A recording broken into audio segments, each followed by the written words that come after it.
Hi friends, when you think of a con artist, someone like a Mr. Natwar Lal or a cliche cartoonish description comes to mind.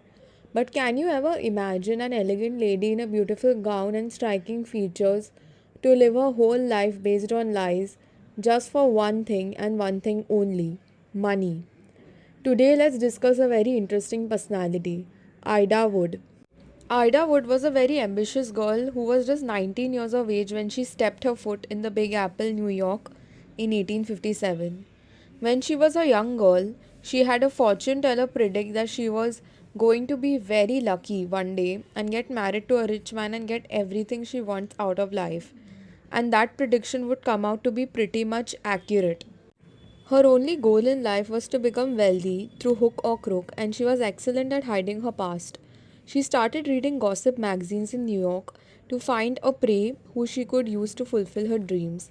Every single magazine only spoke in glory of one man, and that was 37-year-old Benjamin Wood. He had an enormous amount of wealth due to his business and political career. Benjamin was the brother of Fernando Wood, who was the former mayor of New York. Despite being married, he couldn't resist Ida's proposal to meet her for a rendezvous. She had sent him a very clear cut and bold letter seeking for his companionship. She was a very smart lady from the beginning, so she described herself as being a very average looking woman in the letter, so that Benjamin is shocked on seeing her real beauty, and that's exactly what happened. When Benjamin saw her in person, he was mesmerized by her beauty, and instantly they hit it off. Ida introduced herself as being the daughter of a man named Henry Mayfield, who was a sugarcane planter, and a mother named Anne Crawford, who had familial ties to the Earls of Crawford. Benjamin's wife Delia Wood passed away 10 years later. Until then, Benjamin and Ida had just been dating each other and had also a daughter called Emma Wood out of wedlock. Upon Delia's death, they immediately got married. Once she got married, Ida had accomplished the pinnacles of success she always wanted. She was the new socialite on the block and even met Abraham Lincoln, the future US president.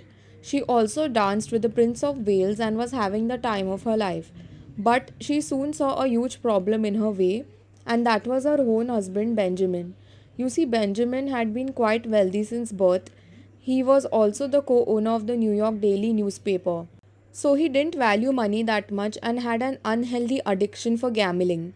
Ida was so frugal and stingy that she couldn't even bear the loss of $1, while her husband put this daily newspaper business on stake but luckily won the gamble. Ida, tired of everyday drama, made an arrangement with her husband in which every time he won a bet, she got half of the winning amount, and even if he lost, he had to compensate her. She also started standing outside the clubs where her husband was gambling so she could immediately get her share. In 1900, Benjamin passed away due to old age. At the time of his passing, he had virtually no wealth left to his name at all. Everything from his property, the daily newspaper, stocks, bonds, money in the bank was in Ida's name. Ida found the newspaper business as not very profitable, so she sold off the business for around $3 million. She suddenly thought of leaving New York altogether and traveled around Europe with her daughter Emma and her sister Mary. But those were probably the last of her happy days as huge financial crisis took place in the United States, wherein the stock prices fell by almost 50%. This was called the Panic of 1907 or the Bankers' Crisis. Everyone was a klutz, but the person who seemed to have lost her mind entirely was Ida, as money was her first and her only love. She withdrew all her wealth from the bank and sold off all her property, and then locked herself and her sister and daughter in a hotel room for almost 25 years. The hotel she moved into was the Herald Square Hotel in New York City.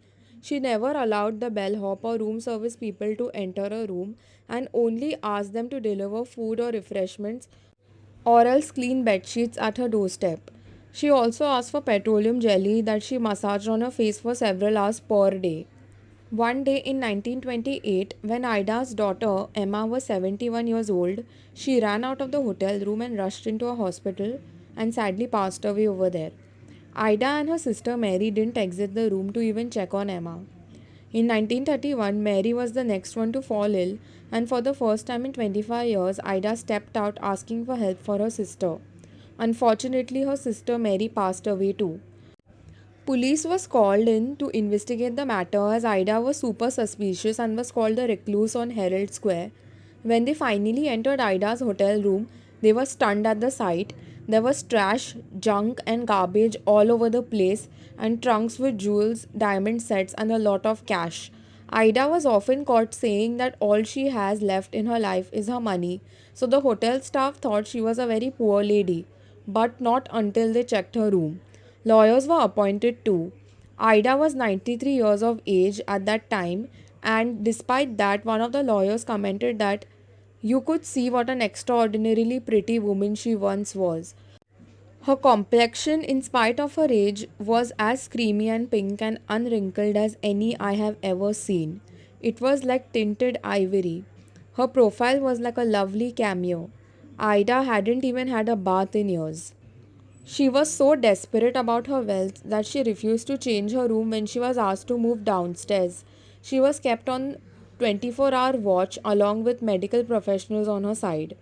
She also slid some money up her dress to protect it from being taken by the police, but a nurse stole that money.